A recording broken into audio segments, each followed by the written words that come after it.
ओम नमो भगवते वासुदेवाय। आज हम श्री गर्ग संहिता के अश्वमेध खंड का 32वां अध्याय सुनेंगे। इसमें हम सुनेंगे मैका बलबल को समझाना, बलबल की युद्ध घोषणा, समस्त दैत्यों का युद्ध के लिए निर्गमन, विलंब के कारण सैन्यपाल के पुत्र का वध तथा दुखी सैन्यपाल को मंत्री पुत्रों का विवेकपूर्ण धैर्य बंधाना। तो आइए शुरू करते हैं।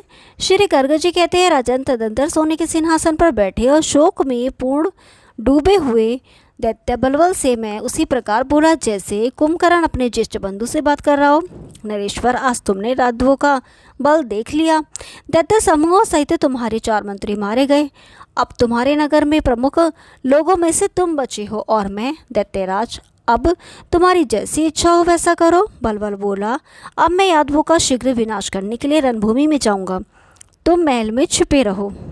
हरि श्री कृष्ण तो पहले नंद का पुत्र कहा जाता था, अब वह निर्लज वसुदेव उसे अपना पुत्र मानता है। वह गोपियों के घर से माखन, दूध, दही, घी और तर्क आदि चुराया करता था। रासमंडल में रसिया बनकर नाचता था। अब जरासंध के भय से उसने समुद्र की शरण ली है। जिसने अपने मामा को मारा है वह क्या पुरुषार्थ करेगा। बलबल की यह बात सुनकर मेरे को बड़ा क्रोध हुआ। वह बोला, मैंने कहा, ओ निंदक, जिससे ब्रह्मा, शिव, माया और इंद्र भी डरते हैं, ऐसे सबको भय देने वाले नित्य निर्भय श्री कृष्ण की तो निंदा कर रहा है। जो मूर्ख, अज्ञानवश और कुसंग के कारण श्री कृष्ण की निंदा करता है वह तब तक कुंभिपाक में पड़ा रहता है जब तक ब्रह्मा जी की आयु पूरी न हो जाती। जिन्होंने चंडपाल और शिशुपाल की मंडली का खंडन किया है, जो दानवों के दर्प का दमन करने वाले हैं, उन परमात्मा मदन मोहन माधव का तू अपने कुल की कुशलता के लिए भजन कर। मैं का यह वचन सुनकर बलबल परम ज्ञान को प्राप्त हो गया। राजेंद्र, उसने क्षण भर विचार करके हंसते हुए से कहा। बलबल बोला, मैं जानता हूँ कि भगवान श्री कृष्ण संपूर्ण विश्व के पालक हैं।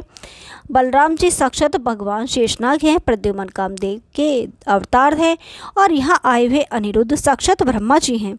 इन्हीं के हाथ से हमारा वध होने वाला है। ये सोचकर ही मैंने इस अश्व का अपहरण किया है। उनके बाणों से मारा जाकर यदि मैं मृत्यु को प्राप्त होऊंगा तो शीघ्र ही सुखपूर्वक भगवान विष्णु के परम पद को चला जाऊंगा। पहले भी बहुत से दानव तथा राक्षस वैरभाव से भगवान का भजन करके वैकुंठ धाम में जा चुके हैं, अतः मैं भी उसी वैरभाव का आश्रय ले रहा हूँ।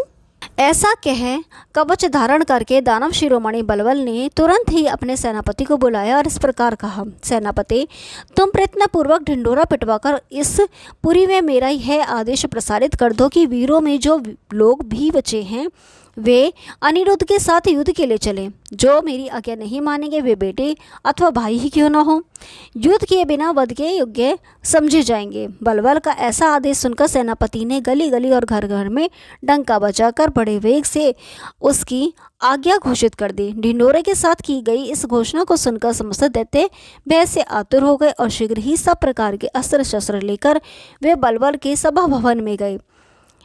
तब सबसे पहले सैन्यपाल लाख दैत्यों से घिरकर कवच और धनुष से सुसज्जित हो रथ के द्वारा नगर से बाहर निकला।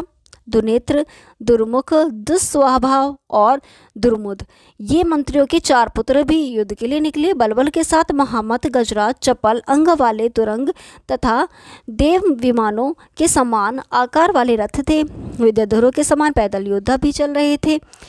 इस चतुरंगनी सेना के साथ तत्काल मैं के दिए हुए एवं इच्छानुसार चलने वाले यान पर बैठकर बलबल स्वयं युद्ध के लिए उपस्थित हुआ।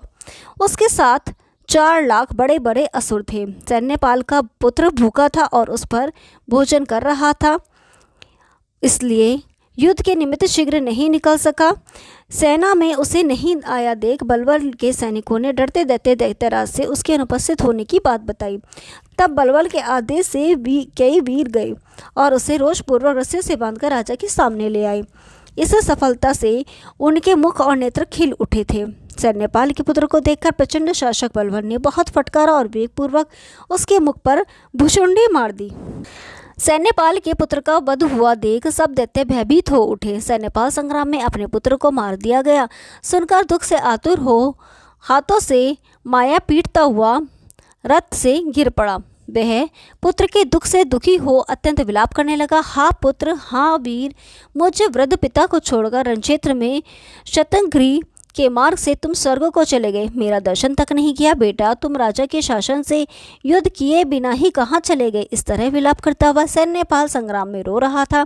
तब मंत्रियों के पुत्रों ने शोकमग्न सैन्यपाल के सामने आकर कहा। मंत्री पुत्र बोले, सेनापति तुम तो शूरवीर हो, रणभूमि में आकर रोदन ना करो। शोक करने पर भी जो मर गया वह तुम्हारे पास लौटकर नहीं आएगा। मृत्यु जीवधारियों के पीछे जन्म काल से ही लगी रहती है, वही इस समय प्राप्त हुई है। धीर पुरुष मृत्यु के लिए शोक नहीं करते हैं, मूर्ख लोग ही मृत पुरुषों के लिए सदा शोक में डूबे रहते हैं। कोई गर्भ में मर जाते हैं, किसी को जन्म लेते ही मृत्यु हो जाती है, कोई बचपन में और कोई जवानी में ही काल कलवित हो जाते हैं, कोई ही बुढ़ापे में मरते हैं। कोई शस्त्र से, कोई रोग से, कोई दुख से और कोई ऊंचे स्थान से गिरने के कारण मृत्यु के वशीभूत होते हैं। देववश कर्म के अधीन हुए सभी जीव एक दिन मृत्यु को प्राप्त होंगे। कौन किसका पिता और पुत्र है अथवा कौन किसकी माता या प्रियतमा पत्नी है, विधाता कर्म के अनुसार प्राणियों में संयोग और वियोग करता है। संयोग में बड़ा आनंद मिलता है और वियोग में प्राण संकट की घड़ी आ जाती है। ऐसी अवस्था सदा मूर्खों की हुआ करती है। आत्मा राम पुरुष निश्चय ही हर्ष शोक के वशीभूत नहीं होते हैं। तुम दुखी होकर जब अपने प्राणों का त्याग कर रहे हो तो आत्मघाती बनेंगे।